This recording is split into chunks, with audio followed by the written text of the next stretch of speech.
a response team. The Avengers Initiative was shut down. This isn't about the Avengers. These people may be isolated, unbalanced even, but I believe with the right push, they can be exactly what we need. War is it won by sentiment, Director? No, it's won by soldiers.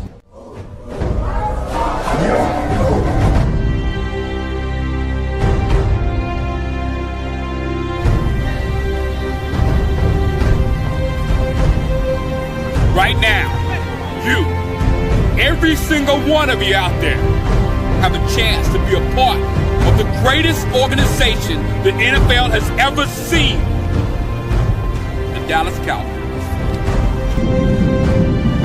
And you are fans of a championship football team. And what do? You blog. You blog so hard that you're running up and down the internet all night long. If it's 4 o'clock in the morning and you got to get another story out, you blog. You know why? Because you know more about your team than anybody else. There is 32 teams in the league. 32 teams. You expect them to know every team like you know yours? Wait, they don't. They don't. And how do you do this? You go to the Dallas Cowboys show, you get a blog, and you blog about the Cowboys. You blog all night long about the Cowboys. You tell people what they need to know about the Cowboys instead of letting people tell you. That's what you did all last year. No more. You know why? Because we have the internet. All you have to do is have heart. And you can do it. You know why? Because you're a fan of a championship football team. And a fan of a championship football team, they give everything. They give everything they got to help their team make it to the Super Bowl. And if you're not willing, as a fan, to give it all you got, then you go to the New England Patriots. Blog, blog, blog, blog. There's nothing better than that. Nothing more fulfilling. Nothing more special. Blog.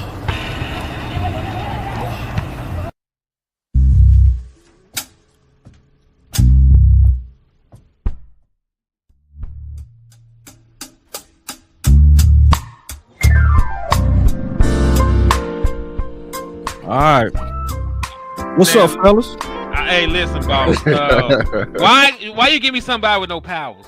What you mean? I just seen the opening. All I did all moving with handguns out. I ain't do that.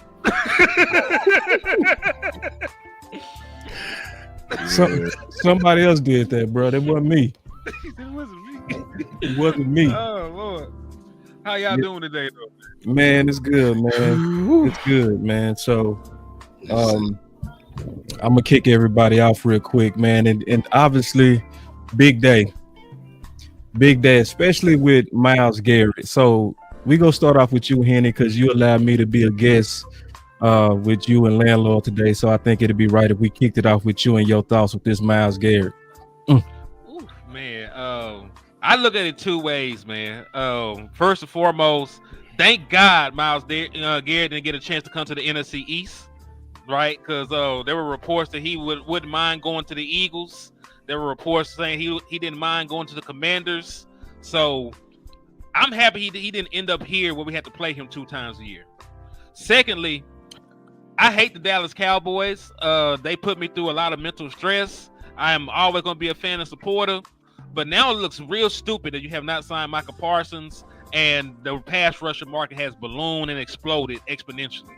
We were talking about Micah Parsons getting right over $35 million.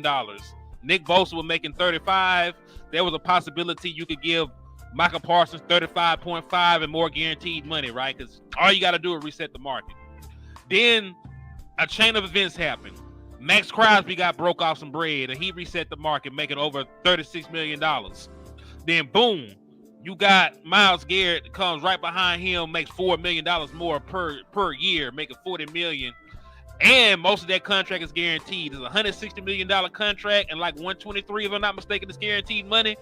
So kudos to Myles Garrett. You know, he got the bag. He's going to feed his family forever. But dog, Micah Parsons got to be looking at his agent. And listen, I know what he said, But you got to remember, he shares a agent with Deshaun Watson. And last time I checked, when Deshaun Watson came up off of rape allegations, off of horrible allegations, this man still broke the market and got a completely guaranteed contract for him. So just imagine what his agent can do for a Micah Parsons with his track record. That's all I'm saying. Nah, that's real talk, man. So obviously, man, angry. I mean, what was you thinking in terms of this deal with Micah Parsons? Well, it's crazy to me. It's crazy to me that they haven't secured Micah Parsons just for the simple fact of having some extra cash to go into free agency with. That's where I was irritated, but also at the fact of Myles Garrett, him getting signed, that's just making the price tag even higher. You know, it's making us chase something because we know that if we go into next year and we haven't paid Micah Parsons, we make him play out his entire 5th-year option, he's gonna hold some resentment. And that resentment, like he was gonna take a team-friendly discount, that's not on the board now. So you gotta get that done. So as far as the whole Micah Parsons thing, you gotta get it done. But Myles Garrett, like Henny said, man, I'm just glad that he is not in the NFC East. You know what I'm saying? That he's not here. We have to play him twice a year. So that's one of the best things on my mind. Right. So, well, what I was thinking when I obviously saw this whole thing about Myles Garrett, is that, and I said this on Twitter, I just wish the Cowboys would pay their mortgage first. So, because the problem with them not paying their mortgage first is now you are greatly increasing his price, like greatly, like especially when you look at him with his counterparts. When you look at him with his counterparts and you look at what they're doing and you look at their performance, it just makes no sense why we continue to be slow. And Mina said it best. She said, really, especially when it was Nick Bosa in the middle, when it was Nick, it was a APY of 35. He had a 5-year contract with a big guarantee. Mm-hmm. It's really all about surpassing that APY and being respectable on the guarantee. And the deals will get done because that's really what the agent wants. But now, when you go look at the details, this is something was crazy to me. Look at this mess. Myles on his first contract got 12% of the cap. He older and got 14% of this new, much bigger cap. So if you Micah Parsons, boy, and you looking at this man older and got treated like that, I'ma ask a question, Lou, a real question. What percentage of the cap would you say is fair? 15. You say 15? 15. I mean, this is the thing. Like, once again, the fans are right. We were pushing this narrative. We were telling you to pay your mortgage, Steven. We gave y'all credit last week, but we are not finna take that BS when y'all come to that podium, man. You gonna cry about the mortgage, but look, you sat around and waited for the interest rates to go up. I don't want to hear nothing about it. I don't want to hear nothing about you not being aggressive, because I told you to get all your stuff in order before now. And I'm like, people, I was seeing crazy stuff like, oh, Myles Garrett is a tier above Micah Parsons. No, Micah Parsons is this entire defense, more versatile. What he means to this defense is, I would argue that is more. He means more to the Cowboys than what Myles Garrett means to the Browns. So he has an entire argument coming to the forefront, and I don't want to hear no excuses from the Joneses, because you still better be aggressive in this free agency, because I'm done with it. Man, I agree. Absolutely. Wholeheartedly. Yeah. You say 15. That's your number. You sticking with that. I mean, look, you waited till the interest rate got up. It could have been 12. It could have been. Let's do the math on it real quick, Uh-huh. and then we'll all talk about it. 279 million is the total cap right now. Mm-hmm. Okay, so 279 million times 15%. I'm doing the math as we speak. Is 41 million. Okay, that's Yeah, fair. that's right about what I thought. That's the right 41. price. Mhm. What happened? Yes, No. yesterday. I'm Yesterday's laughing. price is not It's not today's today's price. But see, I'm laughing because I didn't expect y'all to keep it this real. Because you know, 41 million is sticker shock to most of our fans. Mhm. That's sticker shock, bro. But that's the market. Yeah. Like, can you explain that real quick, Al, bro? Dude, we gotta talk about this. It's crazy. Yeah. Bro, it's just crazy, man. I was telling the guys backstage before we got started, I had intended on doing a show a little earlier, but I got a little behind, and then I got real behind when the story started coming out about individuals being paid. And it's funny because the title of the show was going to be Slow Feet Don't Eat. Well, I guess it proved true because we not eating right now. We Cowboys fans are hungry. We need a meal. We need one of these big players, whether it be ours or somebody else's. This is what we need. You cleared the money, you cleared the space, and so we sitting here twiddling our thumbs now. Like, what we doing, bro? But you know, I think at the end of the day, it's gonna be typical Jones family shenanigans. You know, they freed the money up, they made all of these moves. They're going to be selectively aggressive. That's pretty much what you're gonna get. They probably already got their eyes set on who they want to bring in, and it's probably going to be on the super team friendly. We already know that. So it is what it is. We were kind of hoping for better. We were obviously pushing for better, especially with the campaign 877 Pay Micah now, Miles to Dallas, and others. But it is what it is. Back to the drawing board, I guess. Back to the drawing board. No, it's What? still 877 Pay Micah now. It's still there, No, yeah. we ain't talking about No, not not paying for Mike. that. Not for that. I'm talking about to the drawing board for other free We agents. talk about free agency. Yeah, Man, it's still 877 Pay Micah now. My bad. you see how quick I jumped on that. Like, excuse me. And listen, and this is the thing about paying Micah. You didn't even need any extra cap space to pay Micah this year. You did. You already had Micah pinned in for a $25 million contract because he's under a 5th-year option. So because Micah Parsons is already taking up so much of the cap, you actually can clear up about $18 million in cap space by signing Micah Parsons to an extension this year, right? Because, you know, we had a little colorful graph of all the moves the Dallas Cowboys could make in order to free cap space. They did 2 of them, and I'm actually surprised they did it so soon. They restructured CeeDee Lamb and they restructured Dak Prescott, and that cleared up a ton of cap space, over $50 million. You can get another 18 by extending Micah Parsons. So I don't understand, especially when you are going into free agency, it's a move to secure one of your best players long term. You can get him before the market balloons. Plus, it opens up cap space for you to sign other players and improve your team. Now, everything down the line, like it might get a little wicked because you know how the cap hits increase over time, but that's some stuff you worry about tomorrow. I ain't got to worry about that today. I done paid my rent. I worry about my rent next month. I ain't got to worry about my next month rent right now. We paid this month rent. So I don't get it. But I feel very educated right now listening to this music. Nah, man. It's listen, I want to say something real quick before I pass the angry man. Listen, the right campaign has always been hashtag pay Micah now. Emphasis on now. Yeah, now. And see, because the price just went up for Micah, even if he's team friendly now. Yep. See, his former contract could have easily been just sitting right over Bosa. That is no longer even close to the case anymore. Now, team friendly is being slightly under Myles Garrett.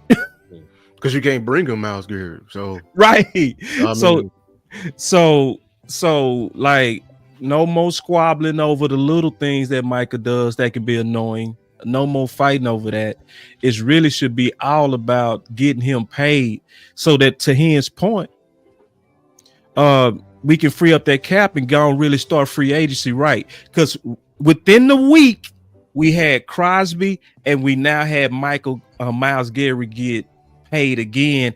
And we got another guy that could be another person that's going to boost the market, Trey. Trey Hendrickson. Trey Hendrickson. Boy, they were reporting that Myles Garrett contract was so big it upped Jamar Chase's price, and he's in a different position. They said his contract was so big it changed the way that Jamar Chase viewed what his contract should be. Say, Angry Man, what's your thoughts on that? You know, I was thinking, and y'all can please give me your feedback on this, but as far as like them freeing up cap space, you know, I actually went to Arizona and Chicago to look at different players that would be available in free agency, you know, because coaches tend to like to bring players from the teams that they were once coaching to the team. And it would just make a little bit of sense to dive into free agency as far as the Arizona Cardinals and see who's on that offensive line, if they got a good offensive guard that we can bring to the Cowboys. But what do y'all think about that? They do. They have a guy that was in my Boss Cowboy Guide for the last 3 years, Hernandez. So Will Hernandez. So, you know, formerly drafted to the Giants, second round pick. So I would have definitely called him a Marshalls. Big somebody that, you know, formerly great or formerly drafted to be great. I did look at his film, not a major deep dive, but just, you know, did enough to get a whiff. He's not what he used to be. And I don't like how he finished. I do think that he would get a spike in production here, though, because his family and he is a Dallas Cowboy fan. Just to kind of address, you know, big time diehards too, crazy about it. You know what I mean? So I think that does revive sometimes certain players when they go to the team that they always want to play for. So that guard could be your answer. I got another answer at guard that might start a debate. I'll talk about that later. Hold on, is it in-house? Is it somebody that we know? It's in the draft, and I know we go fight about it. Oh, but can I say this though? Because I'm saying first round. Yeah, I'm fine. Yeah, you gonna fight. I'm ready. It's coming. I got that coming because I know we gonna fight. but to Angry's point, like this is what, and this is why boss finna bring it up. This is why teams are so like, you know, heavy into drafting O linemen, because O line play across the league is down. That's why I tell people it's hard to find good offensive linemen, and when people do, they don't let them leave. It makes no sense to let them leave. So when the people who are left, you got to question why they left. Usually it's because of play and injuries. It's rare you find the Mekhi Bectons. Real enough, Mekhi Becton did enough for them to win the Super Bowl. I don't think he did enough to, you know, that's why he's a free agent right now. Like it was a risky move. So there are guys out there, but yeah. Yeah, we go definitely talk about that. I can't wait to talk about that. Also, real quick, let me swing this to you, Elk. Oh, just real quick, I saw Tuck in the building.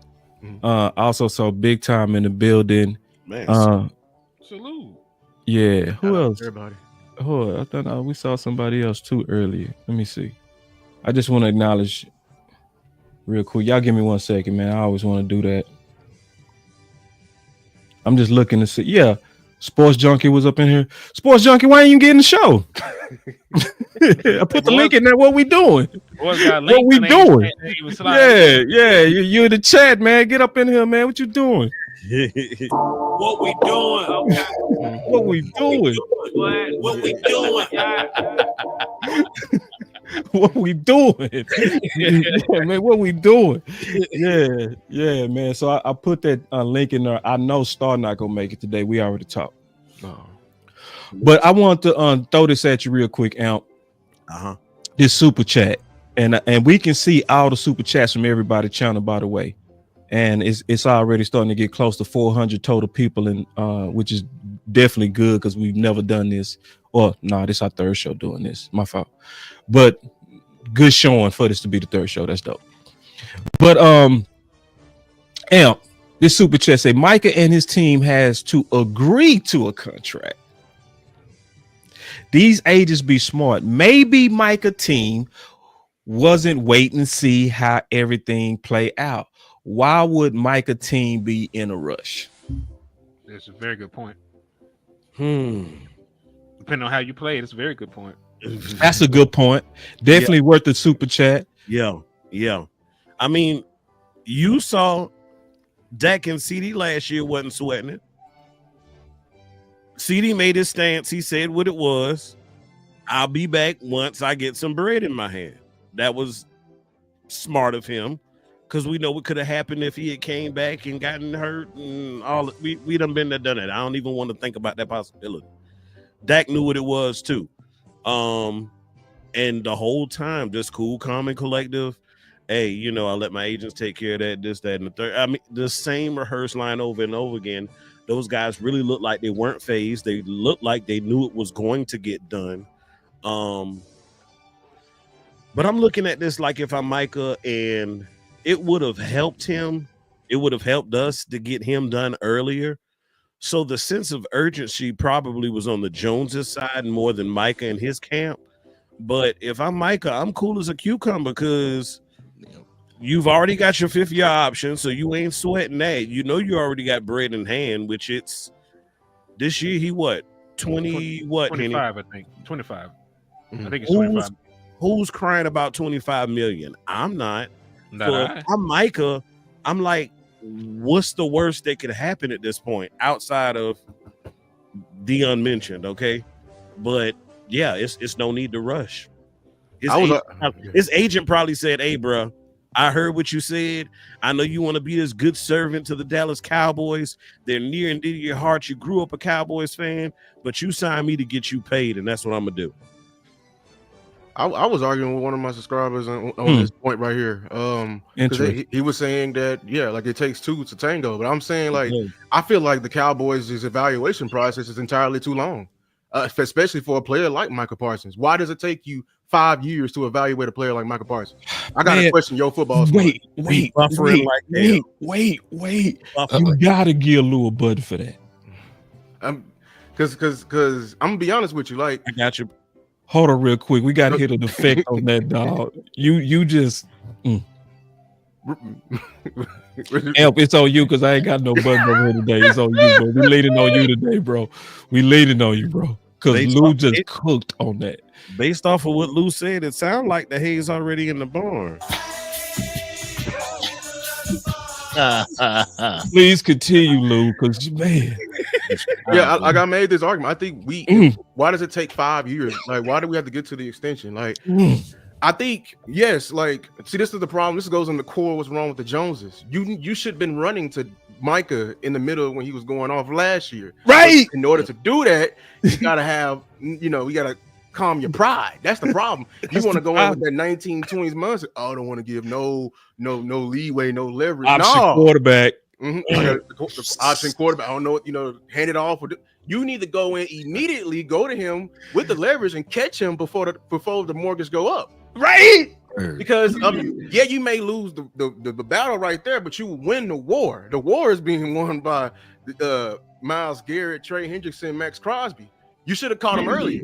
Why did it take you to pay Osa so late? Because this is the other side of the argument.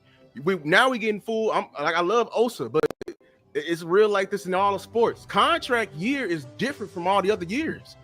In basketball, in the contract year, you see somebody shooting 36% from 3 contract year, but that boy shooting 42. It's a whole different. And now you paying 42% money instead of 36% money, and then you're gonna cry and complain about it all throughout the contract. And we're gonna be like, your evaluation was too long. That's pie to go around. Man, killed it. It's nothing you could add to that. That's just, it's so factual. And so I want to answer that super chat, because there's the well, what if it's Michael's name agent doing it, right? And I get it. That's fair, like Henny said. But their own words say they chose to talk to Osa first. There's your answer. So it wasn't Mike and them. It was them. By their own words. The Cowboys have begun negotiations with free agent defensive tackle Osa. Talks of extension for Michael will follow per them. So it's not Mike and them representation, just like it was not CeeDee Lamb representation, just like it was not Dak's representation. It was them. Pay Mike and that hashtag. Angry, what you got on that, big dog? Exactly. And I mean, y'all alluded to it earlier. Like, I believe it was Amp said, just chill and wait. If I was Micah Parsons, I would just chill, wait it out. This is my 5th-year option. We ain't in the red yet. Just let it stack up. Let it stack up. I tried to be nice. Say that I'd take a discount for you and stuff like that if we just got it done. But y'all want to watch leaves fall. So the price is the price. And that's what I'm going to stick with. So, man, all we can do is blame Jerry and Steven. I mean, I be on their heads all the time. No Diddy. Yeah, it's their fault. For real. It's definitely their fault. They just sit and wait, and it's continuously bit us in the butt for the past, 30 years. Henny, 2 things, and then we're going to get off of this, bro. First, this super chat. I think Jerry likes his main players to be the highest paid players in the league. That's why he waits so long.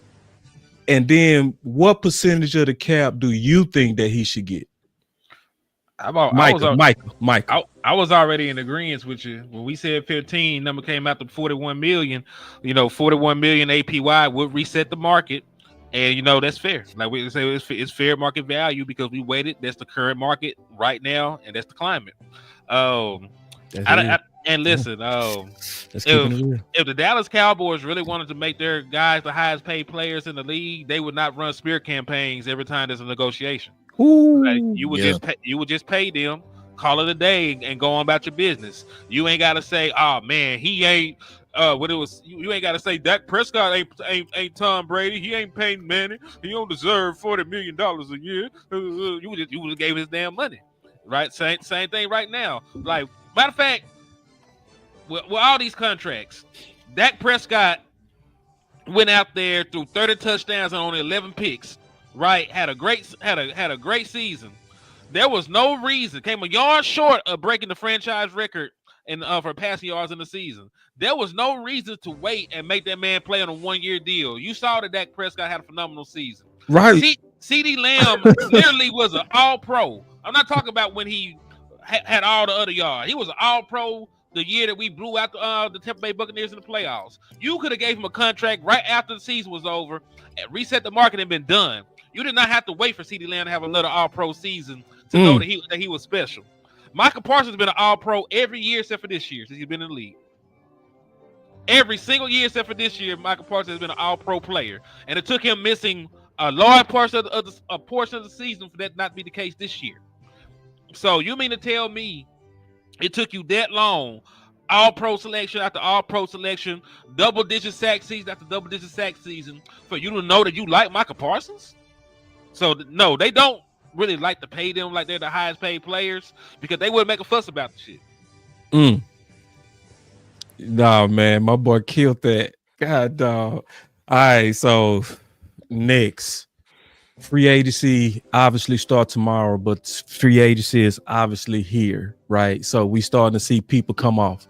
That was also big points of conversation lately, right? So big points of conversation has been, and the leading candidates in our community was DK and Adams.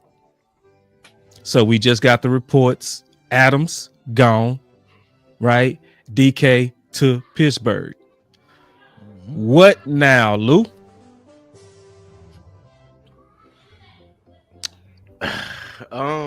You say how we handle a receiver? No, I'm gonna say it again. 2 people that just came off that was big talking points. Adams and DK. So what now? They gone. Oh man. I mean, I wanted you to so badly. I wanted you. That's why I said what now? Oh, you wanted me? Because I got some answers for you. I just want I'm saying the Cowboys. I wanted you to so badly to handle the weapon situation. Yeah, before we draft. I'm coming from this angle, y'all. The reason why you had 2 bad drafts is because you put all this pressure on your scouting department. You handle free agency in the draft like some idiots. I'm gonna be honest with you. That's crazy. You literally drafted Tyler Guyton to replace Tyron Smith. Who does that? Who does that? You drafted BB to replace Tyler Biotis. It worked out. You got lucky. That's a 3rd round pick. We can't keep doing this. We can't keep just bringing young guys and throwing them into the fire. We gotta, in order for this to work, for your plan to work, you're gonna have to give in at least 1 year. This was the year. Now there's still some quality receivers out there. I'm not all the way gone. You can still win me back slightly, but some home run hits and what we've seen, this could have been one of them, especially Adams. And because I put out a video a couple weeks, like last week, going over the cap, and I said how the Rams were running circles around you, Steven, because that was one of your main arguments. You kept complaining about, well, the Rams went all in on that season and they're gonna pay the piper. And look, they didn't had 2 drafts and they didn't kick your ass when it came to them drafts. They ain't got some hits from them drafts, and now they didn't retooled. They got Devontae Adams, Cooper Kupp is out the door. They got Puka Nacua. Now they in a position to be another sleeping giant to contend, and you were waiting for it. And sometimes making a move is like weakening your contemporaries. But I digress. Yeah. Speaking of which, that's probably a move that I'm going to entertain at this point. I'm not the world's biggest Cooper Kupp fan, but I think the boy can still play. So the price on Cooper Kupp is like a 3rd round pick. I bring Cooper Kupp in. The man only played 12 games, had 710 yards, 7 touchdowns. And listen, I don't give a damn what you talking about. We and Landlord just watched like 20 minutes worth of film on Cooper Kupp the other day. You did? Yes. And you still like him? Yep. I smell a fight. The hell? That man created separation, created big plays. I don't know what y'all talking about. I think he's a system receiver. I'm scared of that. Listen. I'm gonna say this though. I ain't gonna judge you too fast, and Landlord. That boy hit the rewind button on me. Hey, boss. I ain't go because I gotta just get the games they look at. You know what I'm saying? I might have missed some, you know what I mean? Because I didn't watch how many games I watched. We watched both his targets. Yeah, I know. So that means you went through it pretty quick. So what 4 or 5?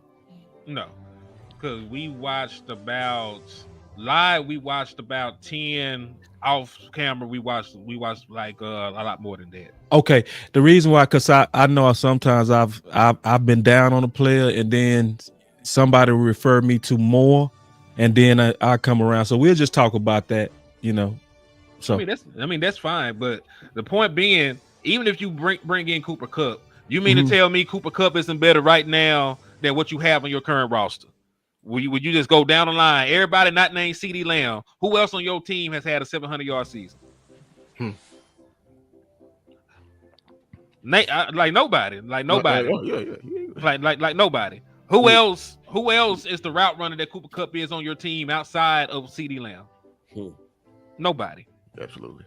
Who can create their own separation? And he doesn't even run fast. This man ran a 4. He's slow, bro. And you can see it now. It doesn't matter if it's slow. That man was still out there making 40-yard receptions. You know why? Because he understands leverage, he understands spacing, and he understands how to create his own separation. Y'all favorite receiver in the draft slow too, but I digress. Exactly. Oh my God! No, we listen, I get tired of talking about who is slow. Hold on. I gotta get this off. Real quick, man. Why do we care how fast a wide receiver run in a straight line when the game is played horizontally? Right, for the most part. How fast does CeeDee Lamb run? That man run a 4.5. How fast was Hopkins running? He ran a 4.57. Dez ran a 4.5. We talk about Larry Fitzgerald run a 4.7. Keenan Allen, y'all want Keenan Allen? That boy run a 4.7. But we up here talk about fast. He gets open, he creates separation, he catches touchdowns. That's all I care about. And he's the kind of wide receiver that Dak Prescott likes. He's gonna be exactly where he's supposed to be when the ball's supposed to be delivered. About Cooper Kupp, bro. I fear that he's a system receiver though. Me too, man. I see option route in him, bro. I think he really flourishes in that McVay scheme. How I know that because Puka Nacua came in and did the exact same thing. Right, almost got the triple crown with him. Right. I don't doubt he's a smart receiver. Yep. I don't doubt he's a smart receiver.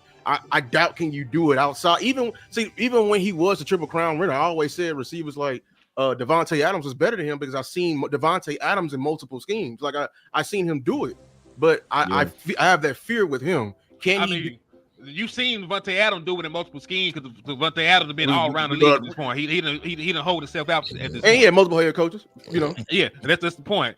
Like I can't knock somebody for something he can't control. It's not my fault. My head coach dope, and I ain't got to lead no system. This is gonna be his first time leaving the system, and he can show that he was a good wide receiver still. Like, I can't be scared of something that's not my fault. It's not like I went to it. It's not like we seen him go to a different setup and fail.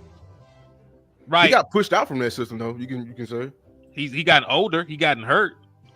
Yeah, But I don't say pushed out. Like another guy who when I wasn't there, and then when I came back, I was still a 700-yard receiver, and I still missed 5 games. This man would have had well over 1,000 yards if he had not missed. And listen, I'm not sitting here talking to y'all about Cooper Kupp because he's my he's my favorite wide receiver in the world. Dog, we talk about our available options. I got some available options. Let's talk about it. And listen, like Keenan Allen, we can sign flat out. But I'm just talking about I like him as an option. And we were talking earlier. Like there's no guarantee. Let's go through it real quick. I'm going to say there's no guarantee we can even get a wide receiver high. There might be a run before we even get to him. Let's talk about some of the receivers because I named a couple of them. In order, it was Adams, then it was Keenan Allen. Okay. And we went through a film session with Landlord with that one. Then it was Metcalf. So 2 of them already gone. So then the third one, the fourth one was Tyler Lockett. Then surprisingly, some of y'all might not agree with this, Amari. Amari. Yeah. The last one was then Diggs. So those are the people that I know I've taken a look at. What's y'all like? I guess what would be your opinion on any one of them? Amp, you ain't jumped in a minute. I'm cool with everybody except Diggs. Real talk. What kind of turn your stomach on Diggs? Lack of focus. Yeah, I can see that, especially being in Dallas. What about you, Angry?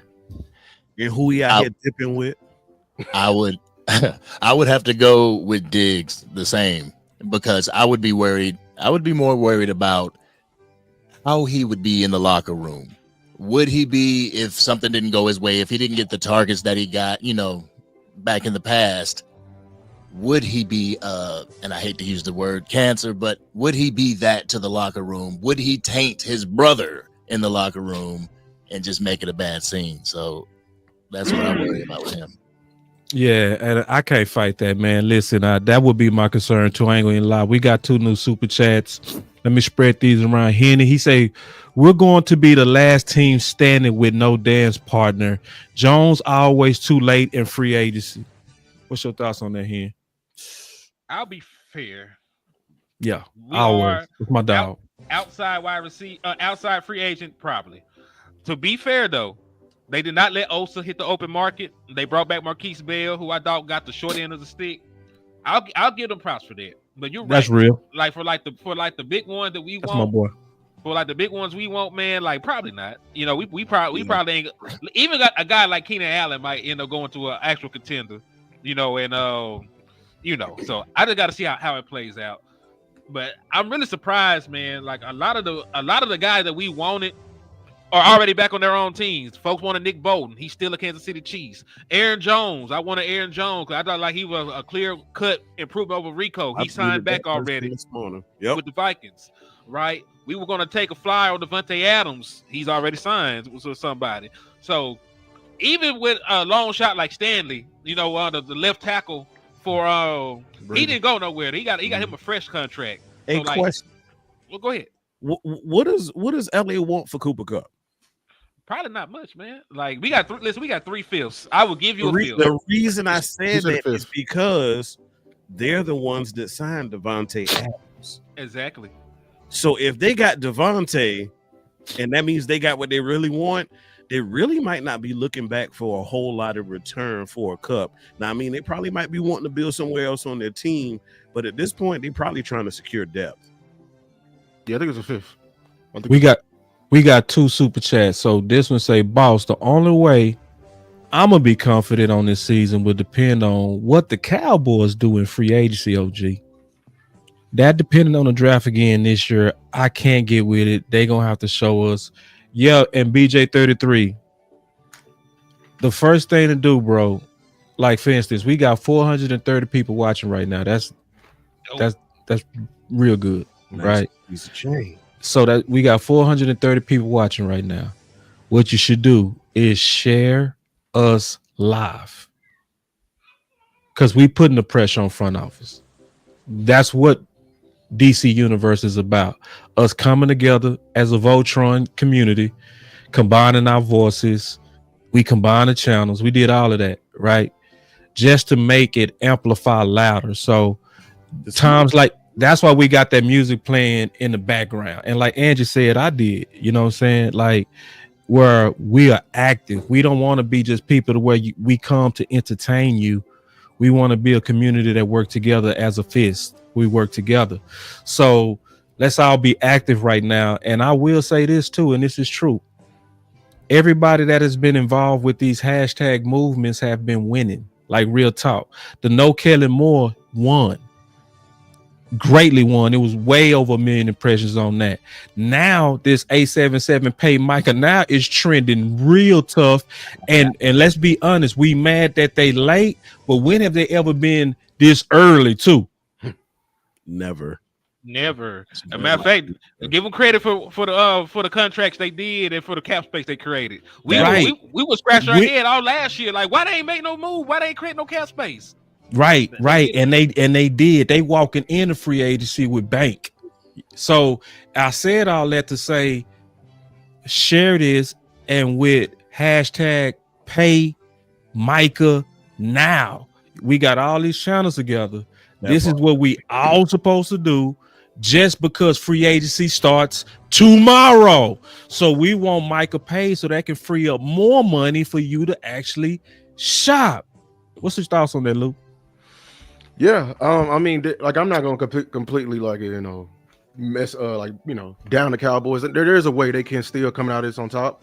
I just want them to hurry up so that we can have a clear vision for this roster construction. If you're gonna handle all defense in the free agency, be my guest. Go get your linebacker. Go get you a couple of D tackles. DB. I need some vets in here for these.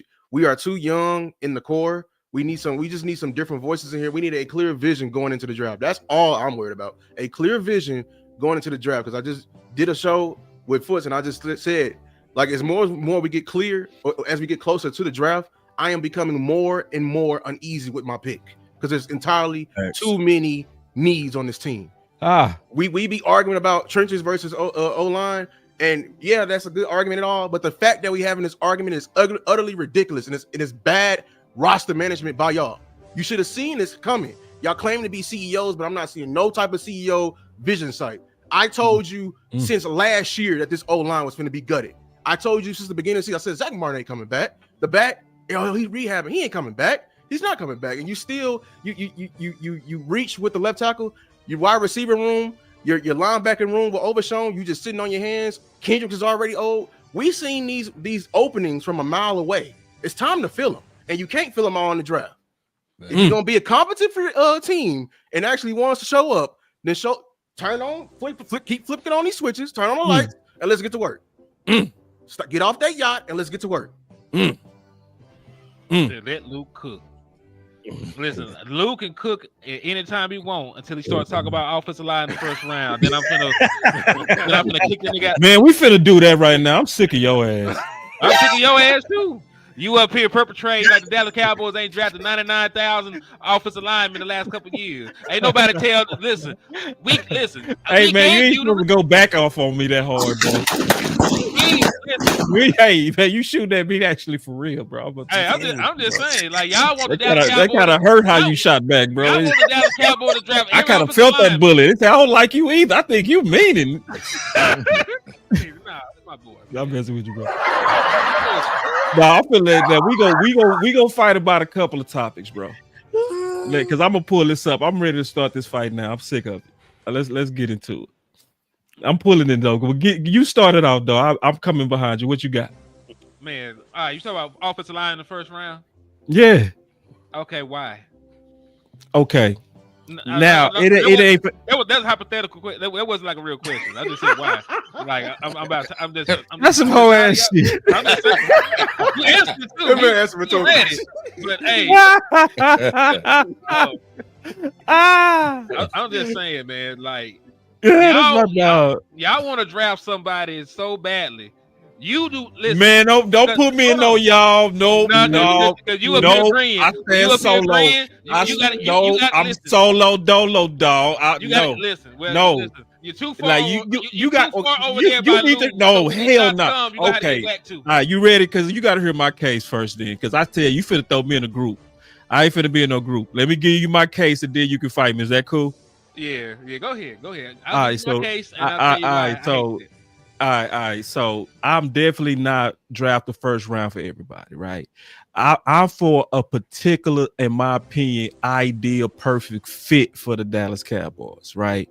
So I'm particular of the case where I believe that, like, especially like Tyler Booker, like he is a fit and he is steadily rising, right? In the scouting community, he is definitely rising, and he might not be a fit for most teams, but he's a plug and play right guard for us right now in the absence of Zach Martin.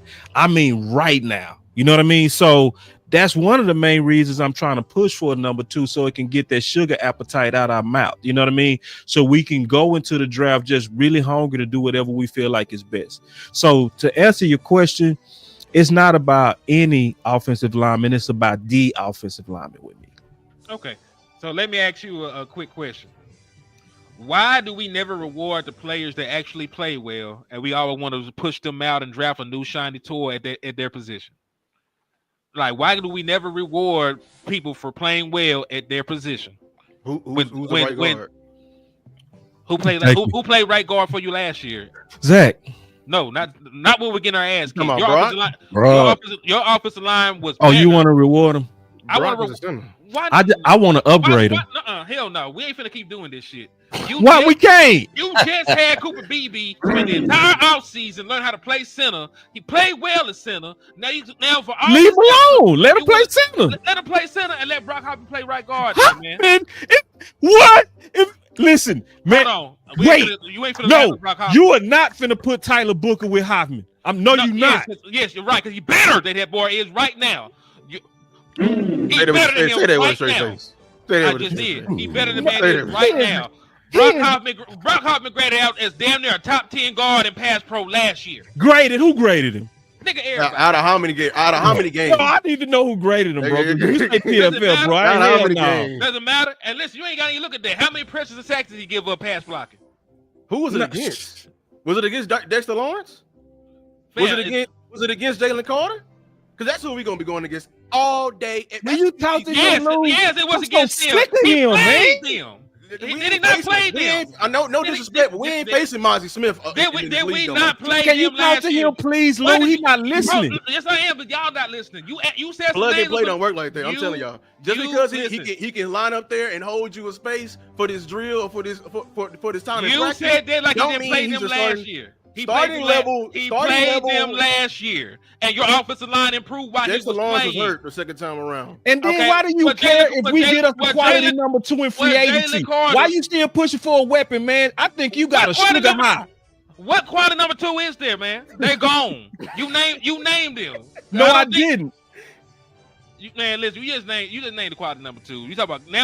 We went from talking about some damn Devontae Allen to Keenan Allen. If that's not a damn drop ball, I don't know what the hell it is.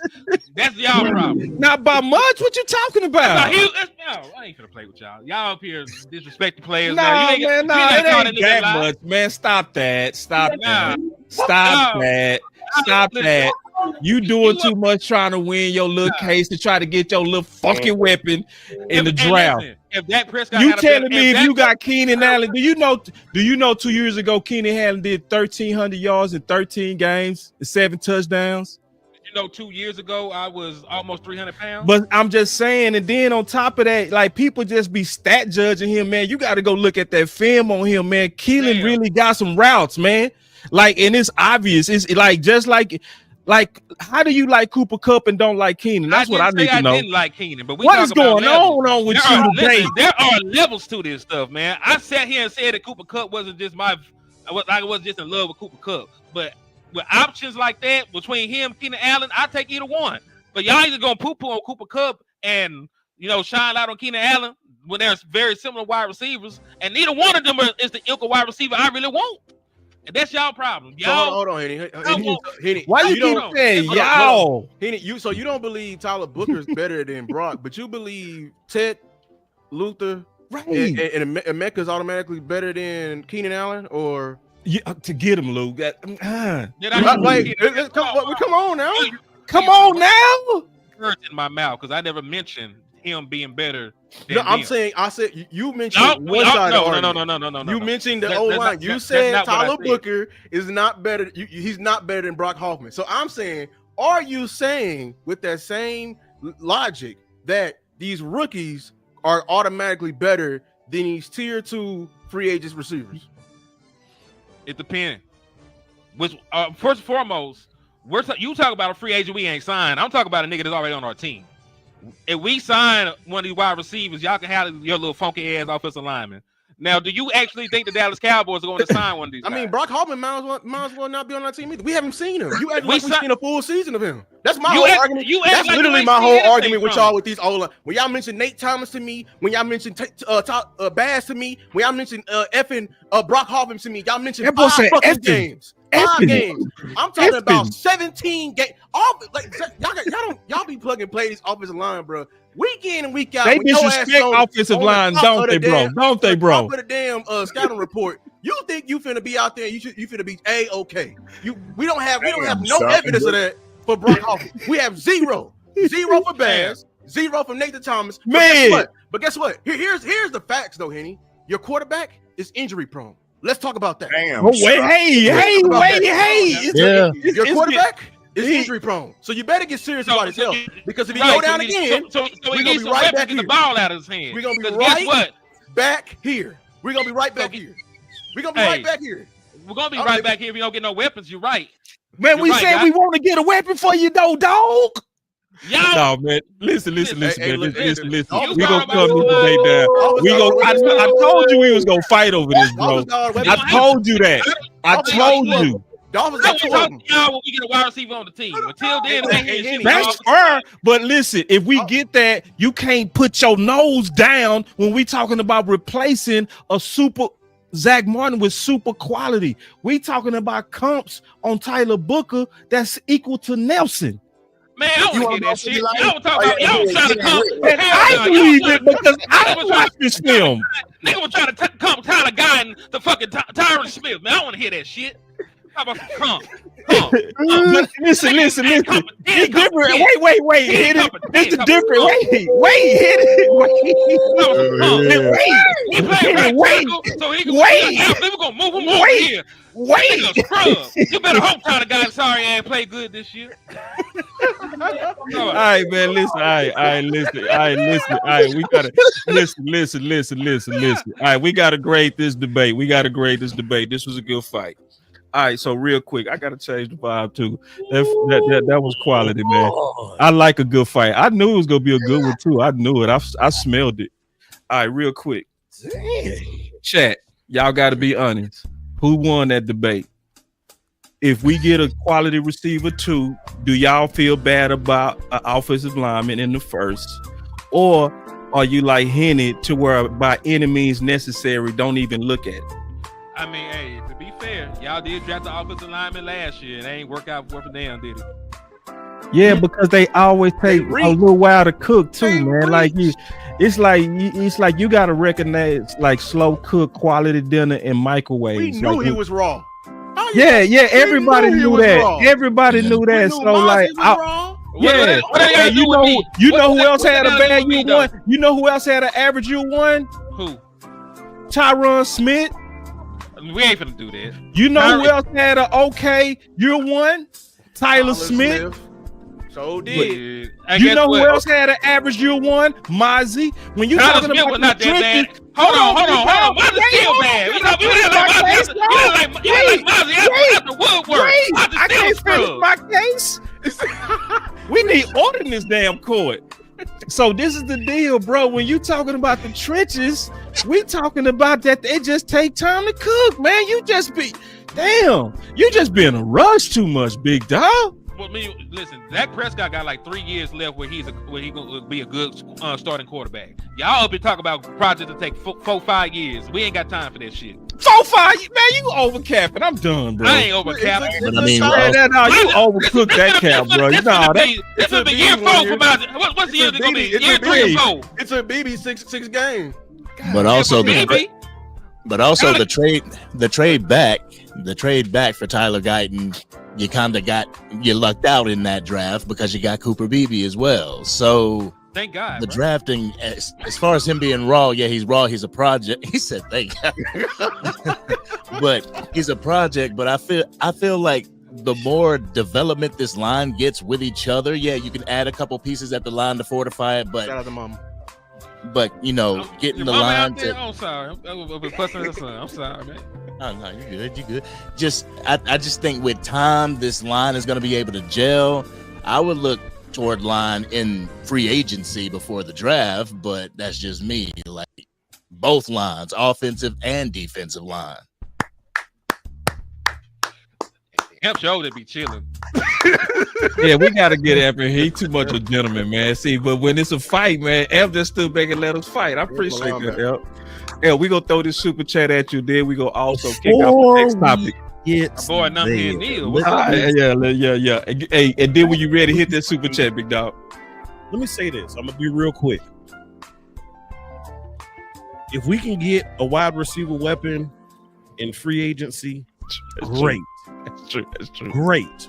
But that's not true. With that first pick, I'm not looking at offensive line. Because for me, that's not our biggest need. It's not. You can do some things with that line.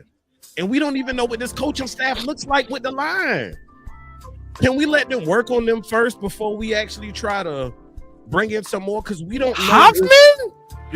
Yes, Hear me out.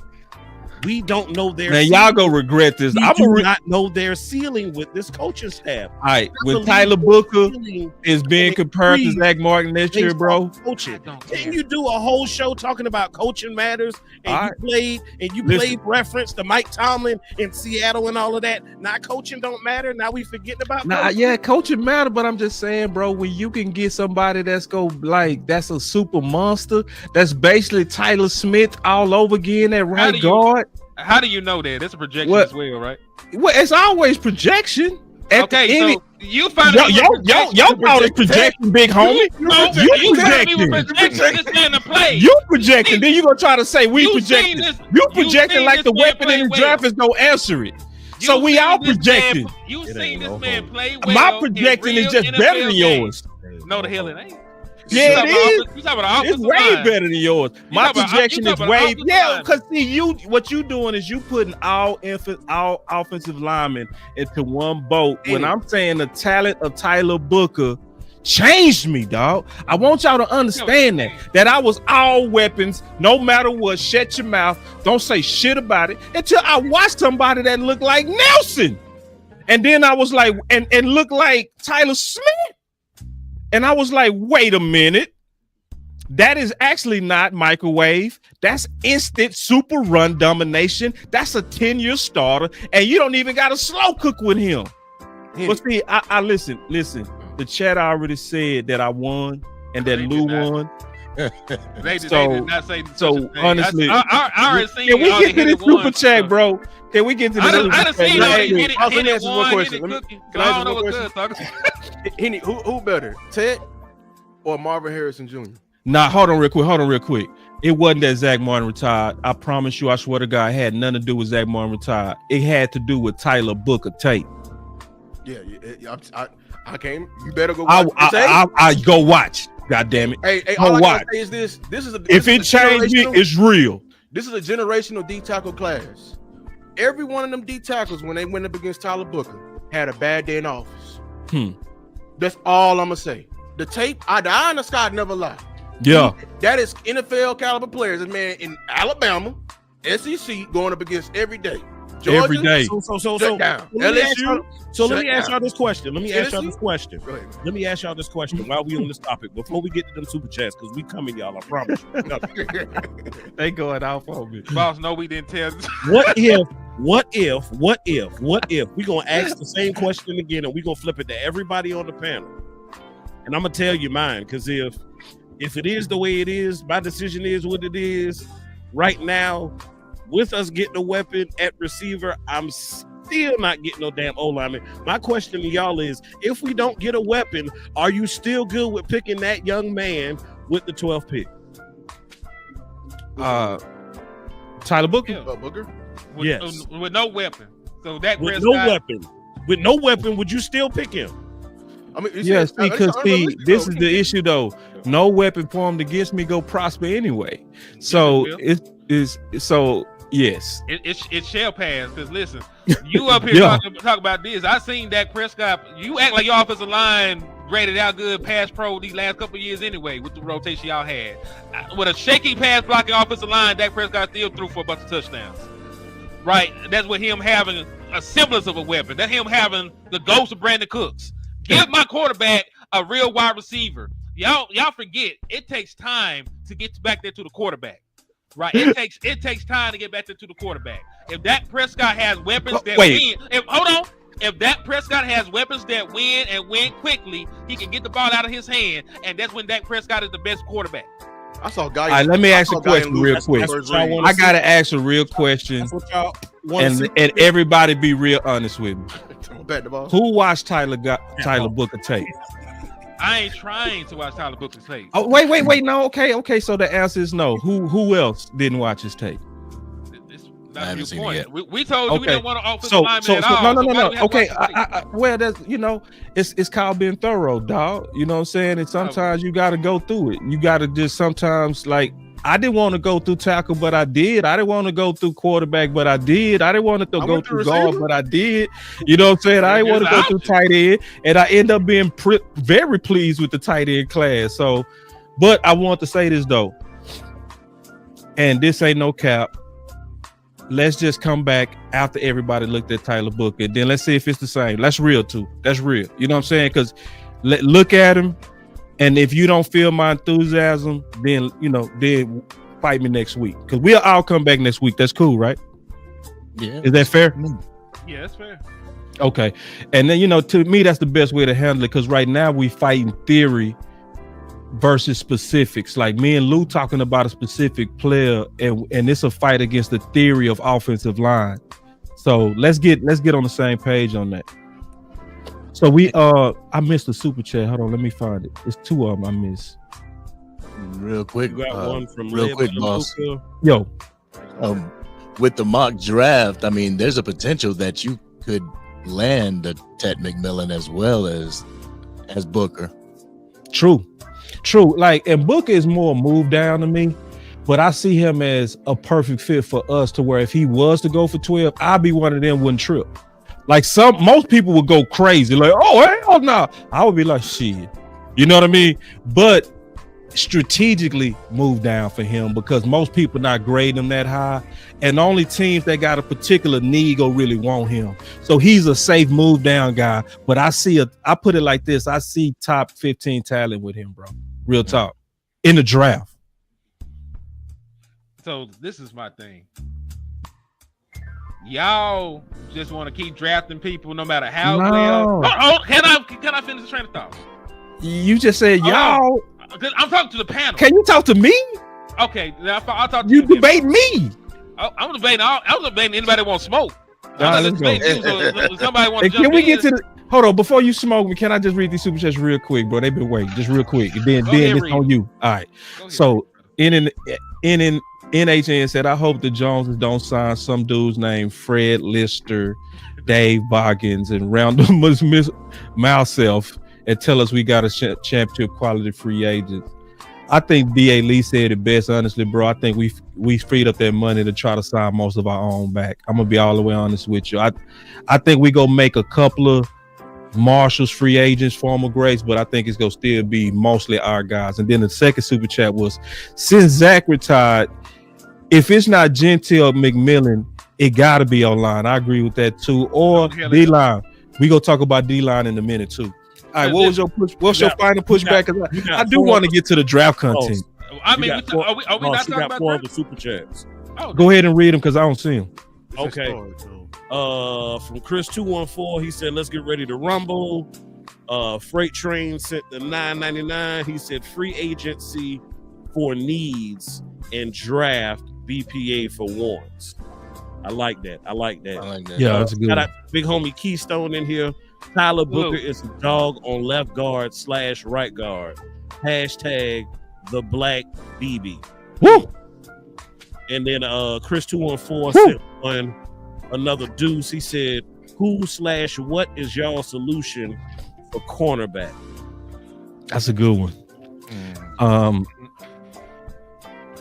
Right now, that's another reason we need to get receiver 2 out the way. Yeah, it's gotta be draft. It's gotta be draft. So we can draft, and then leaning on Troy Pride, which he played pretty decent at the end of the year. You know, we got to see if he got some too. That's a good question. All right, I do want to kind of transition to the draft a little bit. We said we was gonna talk about this. Oh, that's right. You want this? You still want to fuck? Yeah. All right, go ahead, man. Get the last punch. God, Son. Okay, I'm just saying, man. Matter of fact, effort. Let's just go to draft, man. Cause we're gonna be talking in circles. Cause we ain't gonna. I know, man. Golly, let's watch Tyler Booker. Let's fight next week. I promise we gonna have a round 2 on that though. All right, I mean that's fine. I mean the man. Listen, Brock Hoffman did play 7 games and he played well starting. So I don't know, man. I just feel like you at some point you just become a drafting team if you don't believe in drafting and development. Eventually, the guy that you draft, you have to let them play to see if they can actually play. And the guys that show that they have some promise, you should let them play. Half the people we drafted, y'all for this argument is not even on this team. That's why y'all can miss me with that. Half of them not on the team. Who fault is that? The same way you said nobody said to draft Tyler Guyton. Who fault is it that we let these people leave and then they go become Pro Bowlers else place? Wait. We're not having to fight twice. Listen, that was a one-time fight. We ain't doing it again. It's an internal fight. Cause I'm spinning the block. I'm scorch earth. These niggas draft. Watch the film first, though, dog. God. What I gotta watch film for? They're like going to the strip club. They're like going to the strip club. I already got a wife at home, man. You better respect Brock Hoffman. You better respect Tyler Guyton. I ain't weak. Listen, y'all done use all the resources in the world for your offensive line. If it still ain't shit, it ain't gonna be shit. I'm sorry. You drafted 3 last year. You gonna use every pick you ever get on the offensive line. I'm not fighting theory. We need to fight the player now, bro. You finna have 20 offensive linemen and 2 wide receivers on your roster. That's how y'all rocking. We gotta fight the player. I'm not fighting theory. I'm fighting the position because you don't need. That's what you're doing. I ain't fighting theory, man. Let's get. All right. I don't need theory. You don't need the position. Thank you, cause somebody help him, man. All right, that's my dog. Hey, Henny, always a good fight. So we said we was gonna talk some draft too. Okay. All right. So DT is super interested, and I'm gonna start with my dog Tuck real quick. Tuck said something on Twitter that was super interesting. He put out a mock, and it might be a fight on this one too.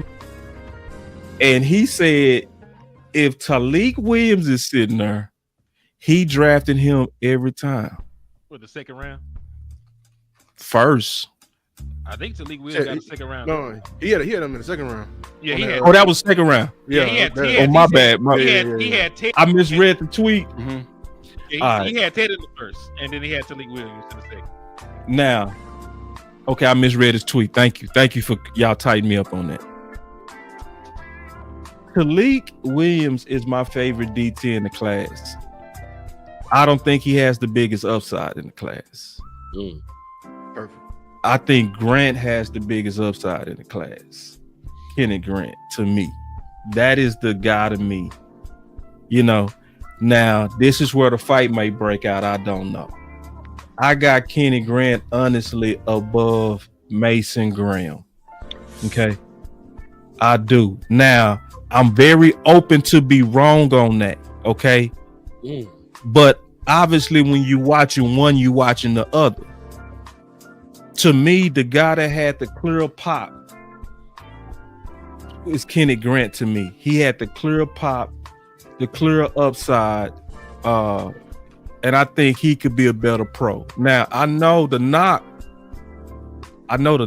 is going to be his motor, and I understand that. I've heard that. So can y'all help me with that? Because that's honestly how I see it. I see Kenny Grant over Graham. Where am I tripping? If I'm tripping. Everywhere. Yeah, you are. I ain't gonna lie, you are, boss. So I think I gave you the wrong. When we talk, I gave you the wrong games to look at. Watch Michigan versus Minnesota, the Gophers. Watch Michigan versus anybody. Yeah. Nah, I don't see it like that.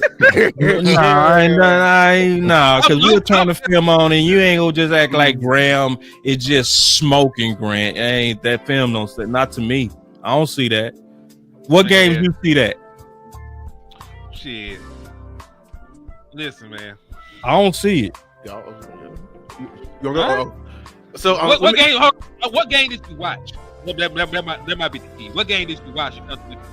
Obviously, I watched they rival games. Ohio State. Ohio State, and then I'm gonna watch them in championship games. I don't got my notes in front of me right now, but yeah, I know I watched 4 games on both of them, and then I was taking my turns looking at a rep, grading this guy, looking at a rep, grading the other guy, and I completed their games.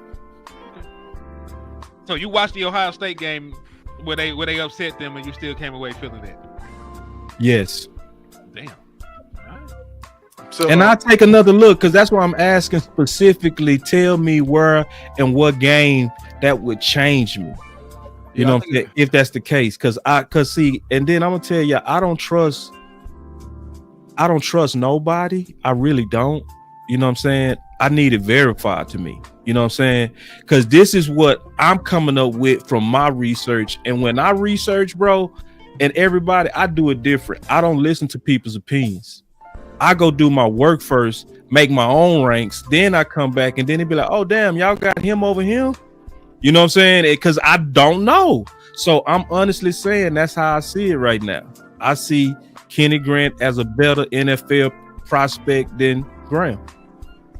So I'm not mad at you on that, but I'm gonna fight you. So Kenneth Grant, 6'3", I had him at 339. Very strong.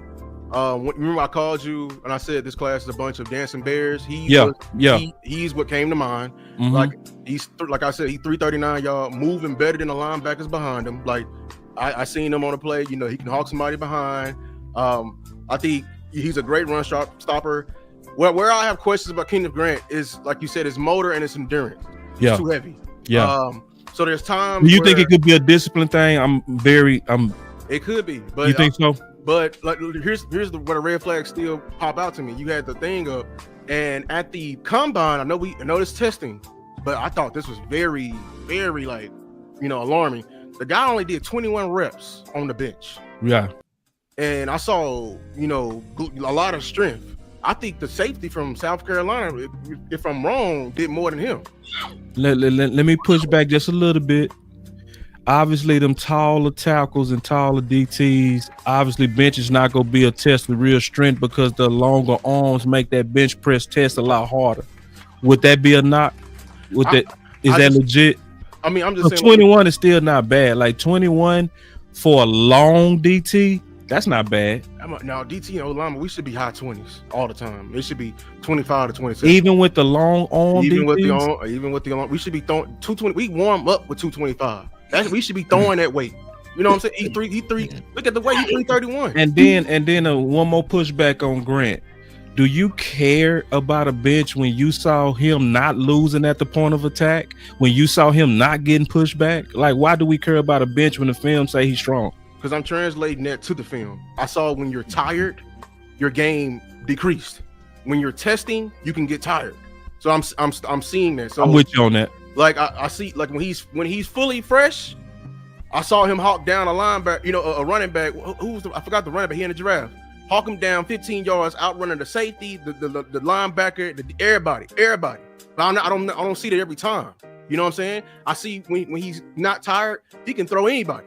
But I'm not seeing that every time. Versus somebody like a Mason Graham, this is the biggest knot I got versus Kenneth Grant with Mason Graham. I think Grant be out there freestyling. I think when Mason Graham rushes, he got a plan. And I love defensive linemen that rush with a plan. Stop, don't be running down the middle of offensive lineman every play. No, get some whiff a little bit, throw your little hand, like make my hands go down, like show a little hip work, something. Have a clear cutout plan, even on the run. I see that with Graham as well. I see Graham more active on the film. Like you saying point of attack, I think you're evaluating them two completely different positions. That's how you evaluate a 3 tech. I want my 3 tech to be active. I want my 1 tech to be a stalwart and a trunk down low. So Graham, who's like I said, I think his biggest asset. He's extremely versatile. I think he's Aaron Donald like. He can play the end, he can play the 4, he can play the 3, and he can play head up. He can do just a ton more. And that's why I think I gave you the wrong game. That Minnesota game really shows Mason Graham's superpower on film. The fact he's swimming over guys. The Minnesota game? Minnesota, the Golden Gophers. All right. Golden Gophers. You can see him like he's working, and they got a NFL caliber lineman over there too. I don't like him, Ariante Ursary, but I'm just saying he over there. I see him active. I see him with a clear plan. And he's far more athletic, and the motor is crazy. And I got to keep bringing this back up. Remember we picked Mozzie, and y'all was talking about, yeah, we picked Mozzie, but y'all know who that guy on film, that little freshman? I like him. Yeah. I remember Big Game Jay. I remember that. And y'all know who y'all was talking about? Graham. But still though, like, and I'm just keeping it real, bro. Like on what I see on tape, and I ain't faking, and I ain't going with what's popular.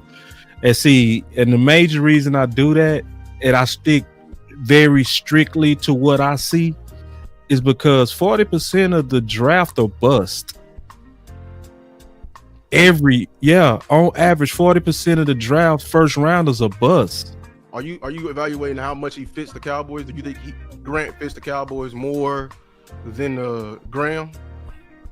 No, I really wasn't doing it on that particular one. I was grading them two against each other and who I would rather have on my team, who I was seeing as a bigger upside, as somebody like that could really be more disruptive. And that was from what I was seeing on the tape, you know. So I go look at the Gophers, and then I see. And then it's a Michigan fan in here that's agreeing with me. You know what I'm saying? You know, so and then Montana said with a super chat, he said, when it comes to Ohio State, he said, I want to talk about that. I like that. Because we got to still talk about Williams since we're talking about DT. Yeah. Real quick, somebody had a super chat for me and you, Lou. He said, question for Lou and Boss. Is Nate Thomas from the last draft not a good prospect? Athletic. Yeah, you said it. I was going to say athletically, he's a great prospect. I don't know. Because listen, he got hurt. I don't know what he did in training camp, if he even had training camp or anything. He been hurt since he got here, right? So he's a question mark. Also, he's going to be a right tackle more than likely, and they already said that they're going to keep Terrence Steele where he's at. So he's going to probably be a swing tackle, this year. He's going to be fighting to be the first swing tackle off the bench. I view a lot of these linemen like I view Nathan Thomas. Like, I'm not saying you're not good. I'm just saying you're gonna cook a little bit. You got to get in this red shirt program, as I call it, in the NFL. I need you to get a little bit bigger, a little bit stronger. And I just push back when y'all say he's the answer at guard. I don't think he's the answer, because a guy who's been hurt is training to rehabilitate. He ain't training to get stronger and better. Like, that's a whole year removed. Now I think if he's finally healthy, now he's training to get bigger and stronger. So, and we haven't seen him yet. Can I see him in preseason first? Mm-hmm. So let me ask you a like question. him. I like Nate from the right side, and I never really liked his tackle tape. I felt like he was always a guard in the first place. And it would be good for him because he going into year 2, so I would feel good about that. So, hey Lou, so you talk about your program, right? So the program, they get bigger, they get stronger, they get faster, nastier, and they get ready. You ain't gonna let them play, man, or you just gonna replace them? Once the time to actually play and see what they got. No, I think I like, mean, they're gonna be a Tyler Booker. They're gonna be a Tyler Guy. They're gonna be somebody in every draft that people gonna want to draft. So you just gonna keep drafting people, or you gonna let these people play and get an opportunity to be something?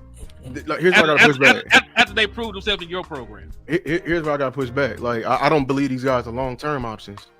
Like swing tackle and a swing guard is a swing guard for a reason, and they're not starting level guards. Starting level guards can play 16 games out the year.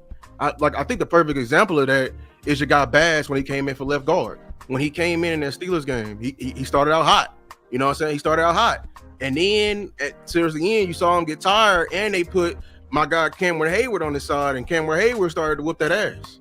Be honest with you, he did, and that's the difference between, you know, I can't view all of our red shirt program as a clear fix. I can't. Like everyone's saying, Asim Richards, we didn't respect Mike Solari, but Mike Solari is still an NFL coach. The guy had him at 2 different positions during the season. That's a red flag to me. We don't know where he can play.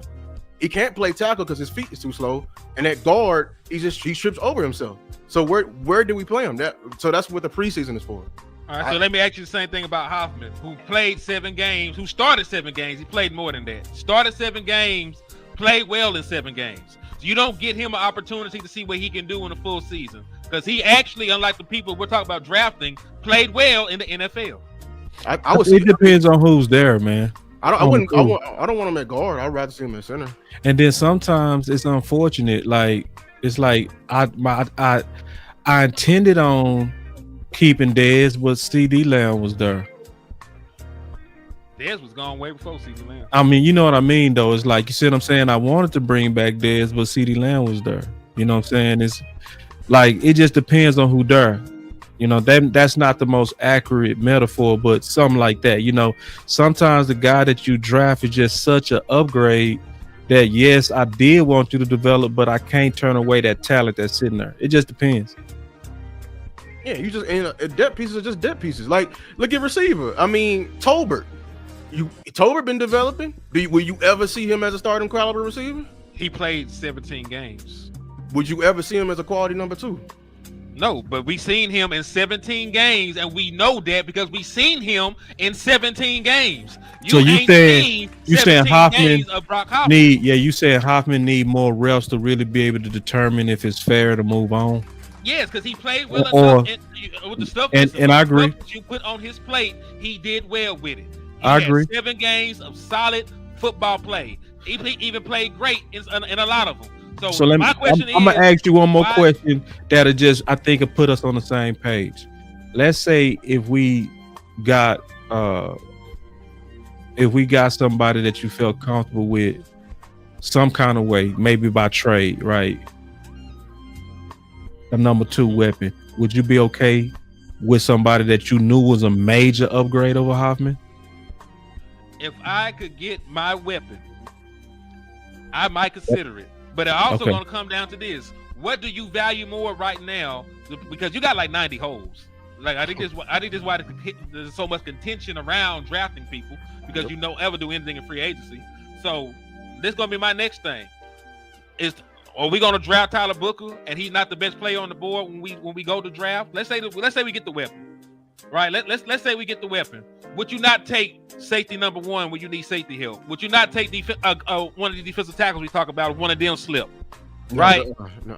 So that's what I'm talking about. So like there are plenty of holes. There are plenty of holes on your team. My thing with offensive line, you at least have somebody there that's serviceable. We don't know what we have, you know, with some of these other things. We don't really have a one tech, because I'm not trusting Mozzie. I don't give a damn. Right. You don't trust Mozzie going in year 3? I would not trust Mozzie to stop me right now. Damn. I'm with him. I'm not gonna lie. That is real. I think Mozzie's a rotational piece. Like, you overspent on Mozzie. This is real. Like, you shouldn't have drafted Mozzie when you drafted Mozzie, and that's real. For what Mozzie Smith has given you, you could have kept on handing. It was a reach. It was a reach. And matter of fact, if they would have did what they were supposed to do, we would not be having this O-line conversation. Because y'all remember the 2 players they were arguing? Yep. It was Bergeron and Mozzie. If we had Bergeron, Boy, you what want we to over keep her with? meat? So hold on real quick. My boy Jay Brown said, "Boss, I'm sorry, brother, you haven't watched enough Graham." Yeah, so when I talk about these players and I'm openly vulnerable like that, I'm gonna tell you what I'm doing. I'm looking for you draft experts to help me. That's what I'm actually honestly doing. I swear to God, because I came out and said I don't see it like everybody is saying. So all you experts tell me what games, and that's what's happening. So my boy Slee Easy said, "Boss, go watch the OSU game," and that's what I'm gonna do. My partner Lou say, "Go watch the Gophers game," and that's what I'm gonna do. Because sometimes I'm seeing it wrong, and I'm trying to get caught up to why am I seeing it wrong. But then if I go look at them games and I come away the same, I'm gonna come back and also say the same thing too. So yeah, so I want Jay Brown put some actual games out there so that I can then come back. If you right, I'll say you right. I promise you. I promise you. So real quick, man, we got one more topic, man. I want to pass this to my to Amp and Angry because they've been sitting back very patient as we've been fighting. We got free agency tomorrow, man. So it's a lot of names on this list. Is there anybody specifically that y'all was hoping that we go after, or is there a particular free agency strategy that you want to see the Dallas Cowboys do? I'm gonna start with you, Angry Man, because you've been sitting back for a minute. I think it's more of the strategy. I think it's more strategy just because I want to see what we have going into the draft. You know, what holes we're able to plug before we go into the draft. It's not a particular player or anything like that. I just want to see what they're going to do, how aggressive they're going to be. Are they going to start on day one? Are they going to start on day two? What have you. I just don't want to attach a name to it, because when you attach a name to it, that name gets attached to you. And then whenever the Cowboys don't do it, end up getting, ticked off. So not trying to do that, trying to keep my, feelings close to the chest when it comes to this, because, getting attached too much, I might get pissed off if they don't make any moves. What about you, Amp? Man, I'm still Team Dre, dog. I'm still Team Dre. I definitely wanted DK. I definitely wanted Devontae. The other guys that you mentioned, I'll be okay with them. It's not the best option available or most ideal situation. But I do believe you get slight improvement by picking either one of those brothers to have them potentially fill that number 2 role. But I am still heavy on Dre Greenlaw. I did see somebody a while back put in the chat. I don't know if that was something that they had saw on the Twitter feed. I was trying to find it, didn't see anything on it, but they were saying it's a heavy possibility he might be back with San Fran. I hope not. Because I would love to have that brother in that room with the young linebacking core that we do have. Somebody who could fill in a Kendricks-ish type role. But, Kendricks is still available. A lot of people aren't talking about him, but I would be open to bringing him back. The brother had some great production last year. Matter of fact, if you look at production, if you look at Dre Greenlaw's last complete season versus Kendrick's season this past year, they mirror each other. They're very close stat-wise. But yeah, I am, me, I'm Team LB, bro, and that dude Dre is just a dog. If we don't get one of the receivers in free agency, I won't be terribly upset. But if it's one of those 4 outside of Diggs, I'm cool with it. Oh, let me ask you this, because y'all was on the topic and I kind of wanted to get in on it. If Grant and Graham are not there at 12, how would you feel about Walter Nolan from Ole Miss? Yeah, I don't like Nolan at all. Me too. I like his tape, but the background kind of concerns me. Hold on now. What's the background? I ain't got that far. Yeah, what's the background? Well, it's not nothing like super sick. It's just that it was like Mike Green, huh? No, it's not like it's Walter. This what I was reading about him was that like he has some issues. You know what I mean? Like just off the field issues. Now I didn't know what that was. It was just something that I read about him. So that just gave me pause, especially with Sam Williams coming from Ole Miss and all that kind of stuff. But you hound him, Imp, because it looked like a lot of people hound him. I'm not as high. I'm gonna tell you why I like him. I like him because of his motor. Mm-hmm. I like him because every time he finishes, even if he doesn't make the play, he's always finishing towards the ball. Mm-hmm.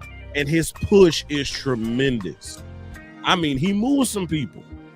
Now, his technique at times can be a little flawed, and he'll get off balance. And if he's going against one of those offensive line technicians next year, they might sun his ass early, but as he continues to develop, and if this D-line coach can get his hands on him, I believe he's got a super high ceiling, bro. Yeah. If he's there, I prefer to trade back and get Tyreek Williams. Because like you see that weight right there, that scares me, 296. And he's not as athletic as the other guys I'm mentioning. Tyreek Williams just look better than me. Am I tripping? No, you're not wrong. Like Tyreek just know how to play that run. He has a great get off, great bull rush. He rushes with a plan as well, even though he does, rush down the middle of folks. Like he'll get some width sometimes. One thing, like a big boy too, man. 6'3", 334. I categorize him as a pass rusher, even though he don't get no sacks. Definitely a pass rusher. One thing I see he do that nobody else do that I think is very good is he get that power up, man, and get in that passing lane. I think no other DT. He ran a 4.6, dog. Now look, if you're talking about big boys, let me ask y'all this: how y'all feel about Deion Walker? I was high on, but every day I'm pushing him down. Deion Walker is a freak athlete. I like his ability. But he's so tall with his stance, man. Yeah, like he gonna lose leverage battle every time, man. He's sloppy. And he plays through finesse, man. Entirely through finesse. If you he probably need to play in the NFL because all he want to do is rush the passes. Right. When he rushed too lateral from me. You 6'7", 331. Go run through somebody's face, man. Go run through somebody's face, man. I'm tired. Like you that tall. You got so many swim moves with me at that size. You do. You got. If I'm playing say that hard, again. Wait, hold on. Say that again. You got so many swim moves with me, man. You 6'7", 331. Use that length and bull rush him. If I had to block, I had to block 6'7", 331. He ain't lying. Like I'm keeping everybody at arm's length distance. That's a lot of body. I don't think you understand when that's a lot of body to be. That's why I'm high on Landon Jackson. He had 40 pounds on David Irvin, and David Irvin was more physical than him. That's what I'm saying. Like, hey, man, you too. But do you think that physical specimen that he is? Do you think he could be coached up? Do you trust your defensive line coach? Because you don't even know. We don't know this man. We kind of. You're right. You're right. You're absolutely 100% right. That's to be determined. So I like, hey, you know how they say, like, you can fool with somebody, but I don't fool with them like that. Like, I don't fool with them like that. To just be giving him prospects and saying, go ahead. Like, I don't. That's a good name, Keystone. Kenny said he ain't trying to fool around and find out. That's what it is. I might need somebody that's a little bit safer. And then once you show me you can work a miracle on a low draft pick, like, oh, we might get you something after that. I trust Eberflus though. If Eberflus says he wants him and is willing to work with him, that's a different story. But I especially like Eberflus if he picked a linebacker. Whatever linebacker he pick, he know how to pick linebacker, bro. No, he didn't pick the right one. What y'all think about Danny Stutzman out of he didn't pick the right one with? Huh? You got to pick the right one. It's not that many linebackers. You got to pick the right one. Everybody Eberflus. But I love Danny Stutzman I know I don't want to do linebacker because boss ain't been into him, so I don't want to. Nah, I ain't been on linebacker yet. But but just let everybody know I'll be all the way done and out the black by this week. So I would have had my initial look at every prospect. So we'll be able to have a full intelligent conversation on anybody on offense or defense after this week. So I'm gonna put in a whole bunch of overtime to be all the way fully finished with my initial looks, and then it's gonna be, I call it becoming wet concrete to real dry concrete. So I want everybody to understand my process. I'm not a know-it-all at this point. I'm more so, I'm gonna tell you what I see, and I'm gonna need y'all to kind of confirm what you see. But if you don't confirm it, I ain't gonna trust you. I'm gonna just be honest with you. So like, I need games, I need stuff like that. And see, like I could tell Amp, he was really, big, obviously on Walker. So then I'm gonna talk to Amp afterwards and say what games you watch and stuff like that, just to kind of get a feel of what kind of had you high on them. But then Lou was kind of low on them, so then I'm gonna get with Lou later and say, okay, we'll put you on the low. You know what I mean? And so then that's gonna make me go look at both of their homework, and then I'm gonna be smarter afterward. You know what I'm saying? Just like my boy Montana with the super chat.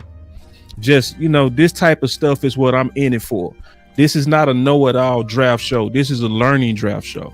So like Montana said, boss, when you watch that Ohio State game, just know the guard's a true freshman in very first game. So use that at context. See, he's a diehard Ohio State fan. So guess what he just did? He just blessed my game. You feel me? Because I'm watching the tape, but he also has intimate background about Ohio State. So when I want to talk about Ohio State, it's two people I'm gonna talk to: Big Game James and Montana.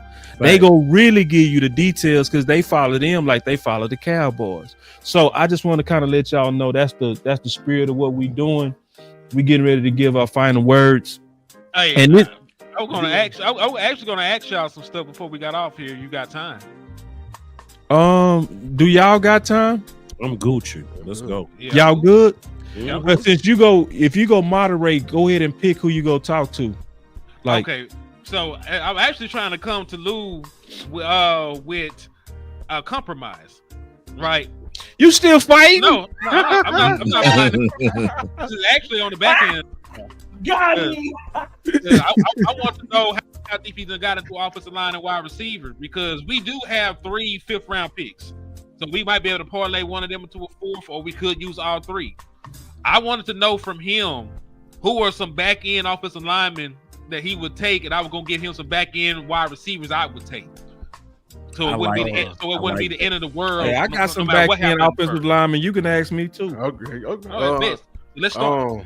How far back? To my third through fifth? It could be 3rd through 5th. Let's do it like that. Okay. I like the tackle from North Dakota State, Gray Zabel. Yeah, I really like his film. He's extremely versatile. Got film. Feel the Senior Bowl. Yeah. He got film at all 5 positions: left tackle, left guard, center, right tackle, right guard. I like that. Where he making money at? I will put him at center. See how we said that at the same time? That sounds like a super swinger. He is. No, he actually is. I know you're being funny, but he is. No, that's the perfect type of player. To your point, like that versatility stuff.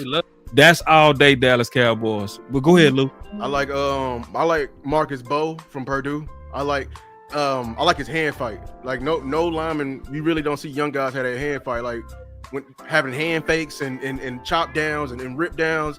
Because he's undersized, he's only 300, so he does everything he can to win the rep, and I feel like that's going to be very valuable in the room. You know what I'm saying? I just wanted to get him by Tyler Guyton so he can teach him some stuff. I like Jonah Savaiinai from Arizona. He going to kick him in the guard, the big poly guy. He's very strong in the middle. He's going to be a mid-round guy. There's a couple of guys I like. I like Jake Majors. Center from Texas. Yeah. I have my eyes on him. But there is some gems in the back. And then if you want to go second round, Donovan Jackson is there. I like him. There's one more second round lineman I like. But yeah, there is some guys you can get. They can also. But it's just when we talk about Booker, the reason why we're saying Booker name so hard because he's just that. He's cool, bro. I believe you. I'm not fighting you on if he's talented. I be fighting against the position because we fighting theory. I be trying to fill holes with limited resources. So if I still everything they done, I still don't trust them to get a wide receiver in free agency. This is where I'm at with it. They could surprise, but I'm looking at my notes right now, Henny. I got a couple of for you. That I got 3-star mid-round guys. Jonah Moldheim from USC. Jordan center. Moldheim. Yeah, center tackle guard. Damn, he play all that? Versatile, yeah. So what do you project him at in the NFL? What do you think he will be most center or guard? Center or guard interior? Yeah. Yeah. Not as though like physical though. You know what I'm saying? But technical, he nice to me. Jack Nelson out of Wisconsin. What you think of him, Lou? Oh, Tuck told me about him. I gotta watch more. I saw the Okay. service level, but yeah, And that's see, and me and Tuck, man, we be yeah. seeing shit the same. I swear to God. And these are my mid-round guys. Like these are mid-round to me, still offensive linemen, and that these are my 3 stars. So hold on real quick. I got one more for you. Not many tackles in this draft, though. more. I'll be honest with you. Not many tackles. Yeah, I got about 4 mid-round tackles that I feel like are developmental. Wyatt Milam out of West Virginia. Oh, you like him? Oh, Yeah, I like him. Am I tripping? I just think he got slow feet. That's my only thing with him. Okay. Yeah, I gave him 3 stars. So we'll talk afterwards. I got. Because I'm trying to refine all my list. So if I'm tripping, I want to know. You know what I mean? Henry, did you look at that receiver? I tagged you. I know you don't want to hear about him. You talking about Nick Nash? Yes. You know, I had Nick Nash on my sleeper list. So I'm very aware of Nick Nash. I said, you know, me and JC was talking about somebody, right? Okay. Yeah, so yeah, I like Nick Nash. I have questions about if he can duplicate that against tougher competition on a consistent basis. But he got good size. He ain't running fast as 40, but who cares about the underwear Olympics? Another guy that I want that I think a lot of people are down on because he got hurt this year is Torrey Horton out of Colorado State. He ran a low 4.4. He actually ran a lot faster than people thought. 6'3", very precise route runner, more explosive than people actually give him credit for. Who? Torrey Horton. Yeah, from Colorado State. I didn't even know him. You go watch him against Colorado, not this year, but last year. What's his name? Torrey Horton.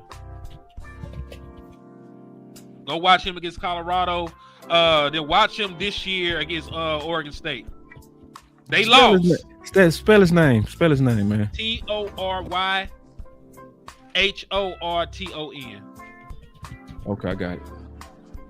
Yeah, he got hurt this year. He wasn't on my radar at all. Wow. He only played. Listen, he had back-to-back 1,100 yard seasons, and he got hurt this year. So he only had 300 something yards, but he only played in a handful of games this year because he got hurt. Gotcha. You need to check out that Iowa State receiver. I will be okay with him in the second round. Was it Higgins? How you say his name? Jaden Higgins? Yeah. Yeah, Jaden Higgins is a phenomenal wide receiver. That boy like 6'5" and still ran a 4.4. So yeah, man. I actually do want to get out of here, man. I got to get up early. Yeah, understandable. I do too, honestly. Yeah, and so Torrey Holden, he getting a lot of love from the chat. He getting a lot of love. I was slow to him. I appreciate y'all, man. Yeah, it's a lot of people. It's like, and I love it when it's like this. Like it's like overwhelming. You know what I mean? So that means he really showing something. Like it's everybody basically agreeing with. I love it when everybody agree on a sleeper. Ask Travis Hunter about him. Ooh, I like that. Only a couple of them that got Travis Hunter. It's only a couple. Yeah. So yeah, let's go ahead and give our final words, man. So first of all, perfectly, I got to do this.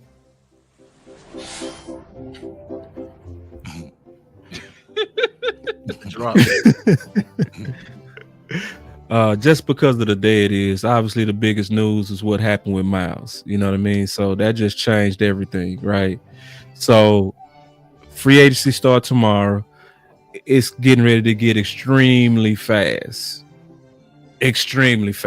So y'all make sure that y'all stay locked into every one of these channels, because as stuff breaks, you're gonna want to come to the type of places that's gonna really, really tell you like the real football that's going on. So it's a couple of things that are being said out there that's not true. Like for instance, it don't take watching 12 games to know a prospect. That's not true. And you can get a feel for players within 30 minutes. You really can. So, so just, be very careful, because a lot of people talk with a lot of confidence that ain't really talking and telling the truth, or and don't have no experience, and you can tell, right? Because you like obviously over capping, so but this is gonna be the place you're gonna want to be. Okay. Also, I'm very happy about DC Universe in terms of my final word is like being able to have a lot of people that didn't do content together. Now they're going to do content together because of DC Universe. I'm excited of what's going to happen with that. And so 877 pay Micah now. Let's go ahead and kick off free agency the right way by freeing up some cash and getting what we need done. That's my final word. All right, I guess I'll go, man. Shout out to y'all, man, for making this happen. It was a pleasure to jump on here with all y'all boys. And yeah, boss ain't lying. It's gonna be moving fast. Have your notifications turned on tomorrow. Everybody and their mama is gonna be signing contracts. Folks you thought was dead is gonna come in and get an NFL contract. So I need y'all to just be tuned in, tapped in with all your independent content creators, man. And we're going to be bringing y'all up-to-date information. And listen, if the Dallas Cowboys don't do anything or make no noise, just pray about it, and we're going to spin the block on the draft, man. Don't do it. Don't kill yourself. We got to stay down and stay true, bro. Real quick, where can they find you, bro? Yeah, man, it's HTM Sports on YouTube and Twitter. And it's going to be Henny tomorrow on Facebook, man.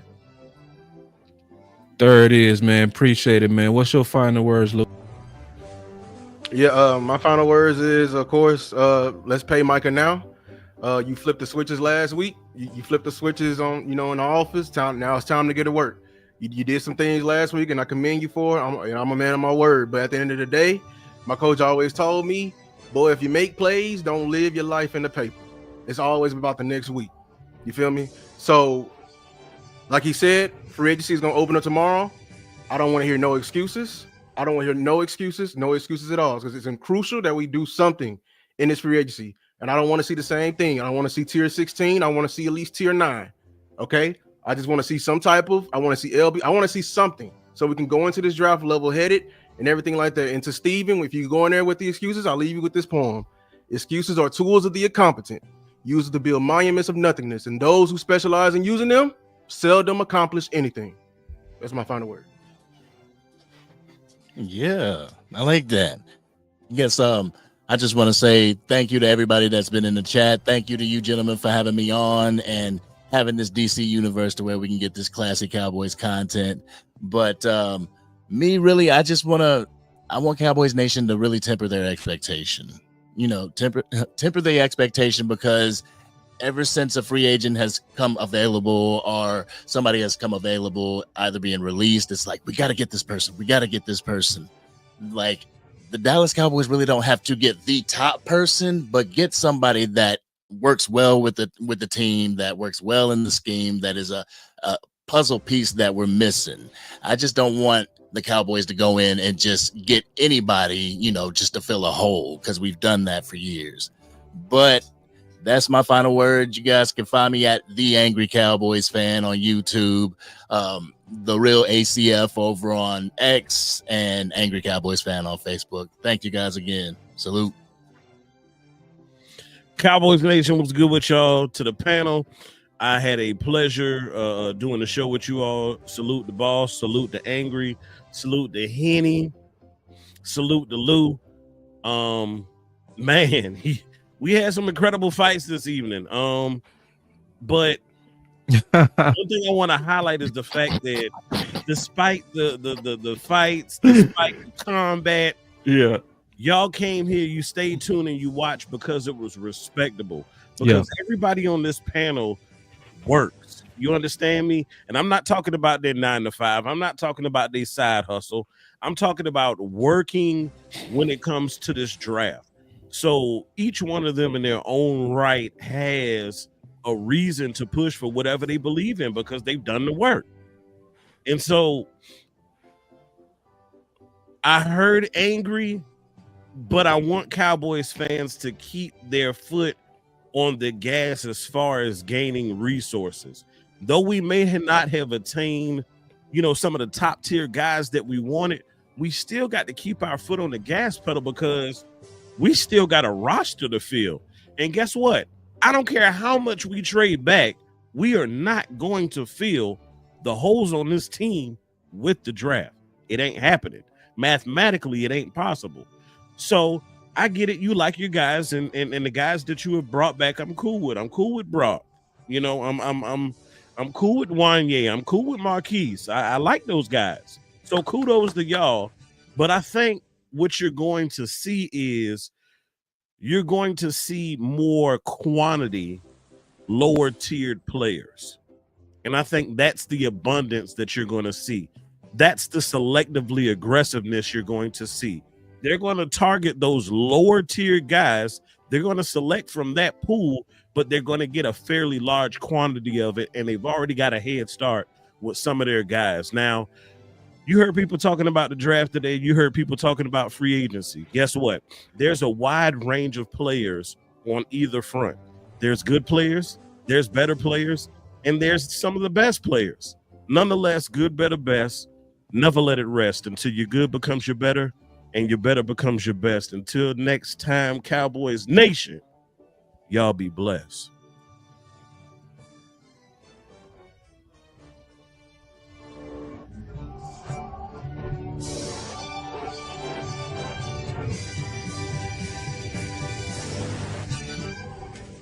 In 30